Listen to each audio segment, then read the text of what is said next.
Pemirsa, aksi tembok-menembok untuk menutup akses jalan marak terjadi setiap ada kasus sengketa lahan. Meski minim empati, cara ini jadi pilihan ketimbang melakukan mediasi antar pihak yang berkepentingan.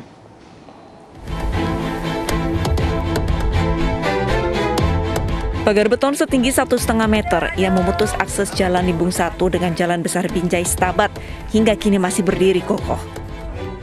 Menurut warga, pagar ini seharusnya tidak ada karena jalan yang ditutup merupakan jalan umum. Namun jalan yang sudah diaspal ini diklaim pihak ahli waris sebagai jalan pribadi. Untuk mengakses pesantren, para santri dan warga terpaksa menggunakan tangga yang dibuat sendiri. Jadi permasalahan sekarang anak-anak santri bila pergi ke masjid untuk sholat, mendapatkan kesulitan, jalannya terhalang oleh beton ini. Kasus nyaris sama juga terjadi di Balikpapan, Kalimantan Timur. Tembok selebar 3 meter dengan tinggi 2 meter ini sengaja dibangun oleh pemilik lahan sehingga memutus akses jalan yang digunakan warga sehari-hari. Sebanyak 7 keluarga di Jalan Soekarno-Hatta, Kelurahan Batu Ampar, Balikpapan pun terisolasi. Warga terpaksa menggunakan tangga kayu untuk keluar dari kawasan rumahnya. Sementara pemilik lahan beralasan membangun tembok karena ingin menjual tanahnya dalam waktu dekat. Di Tasikmalaya, Jawa Barat, tembok setinggi 3 meter juga dibangun pemilik lahan untuk menutup akses jalan utama sebuah sekolah dasar. Akibatnya para siswa dan guru SDN 2 Tugu pun harus menempuh perjalanan lebih jauh untuk tiba di sekolah dan masuk lewat pintu belakang. Mereka harus melewati kebun warga, sawah, hingga kuburan. Tembok-menembok marak terjadi akhir-akhir ini setiap kali terjadi kasus sengketa lahan. Cara ini dianggap sebagai solusi ketimbang melakukan mediasi antara pihak yang berkepentingan. Empati pun seolah hilang dan derita pihak lain pun dikesampingkan. Tim Liputan, iNews melaporkan. Lantas apa yang menyebabkan aksi tembok-menembok menutup akses jalan marak terjadi saat terjadi sengketa lahan? Sudah bersama kami ada sosiolog dari Universitas Negeri Jakarta, Ibu Yuanita Aprilandini Siregar. Selamat siang Ibu Yuanita.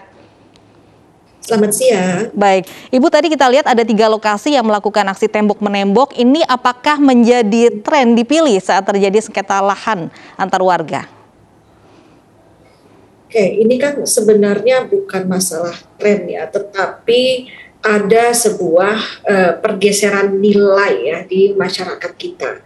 Jadi nampaknya ini nilai-nilai kebersamaan gitu ya, solidaritas, tenggang rasa, ini mulai bergeser gitu ke ranah yang lebih individualistis. Jadi hanya memikirkan kepentingan saya saja seperti itu, tidak lagi memikirkan kepentingan umum, dalam konteks ini kepentingan pendidikan ya, karena satuan pendidikan pesantren tadi kan akses jalannya tertutup seperti itu, Mbak.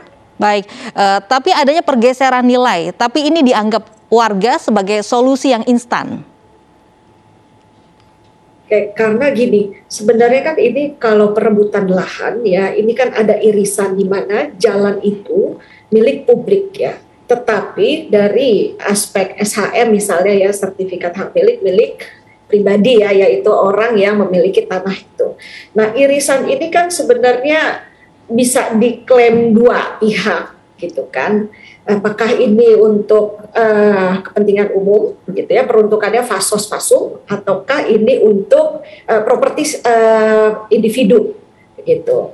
Nah, dia merasa karena ini kan ada aspek legalitas ya, ada punya SHM yang kuat gitu loh, bahwa ini properti saya, seperti itu. Baik, kemudian apa yang harus ditingkatkan selain tadi Anda tadi sebut begitu ada pergeseran nilai, kemudian apa yang seharusnya solusi yang tepat dengan adanya masalah yang terjadi ini? Oke, ini kan apa namanya, empati itu kita berusaha ya merasakan kondisi yang sama dengan seseorang. Kalau kita ada di kondisi seperti itu, bagaimana gitu. Nah, ini kan harus ada contohnya di level masyarakat ya.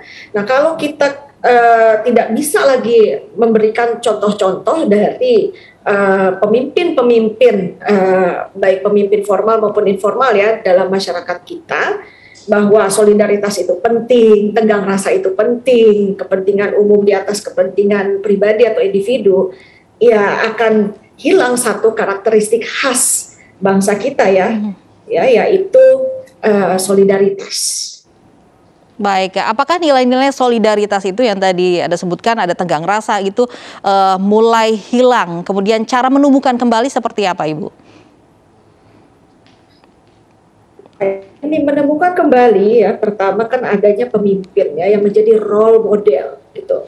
Nah yang kedua memang melalui institusi pendidikan ya, tidak lagi mengajarkan karakter-karakter khas bangsa Indonesia ini sebenarnya hafalan semata gitu ya. Kita kan tahu ya tenggang rasa, solidaritas gitu kan ada di pelajaran Pancasila dan kewarganegaraan, tetapi lebih aplikatif lah sifatnya, jangan lagi hafalan. Jadi masyarakat melihat contoh di pemimpinnya, kemudian di institusi pendidikan juga diajarkan dengan aplikasi ya, bukan dengan hafalan.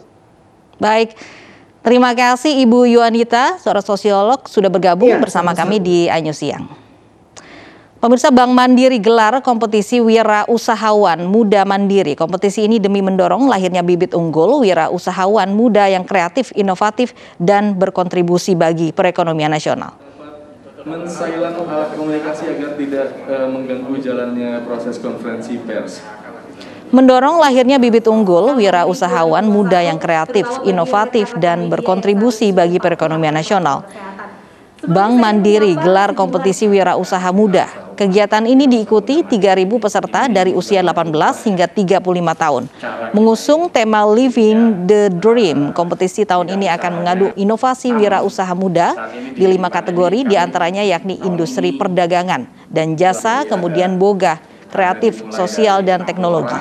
Adapun total hadiah bagi para pemenang sebesar 2,5 miliar rupiah. Kalau misalnya kita ngomong dunia kreatif, yang sangat membedakan adalah prosesnya saat ini, konsep dan prosesnya.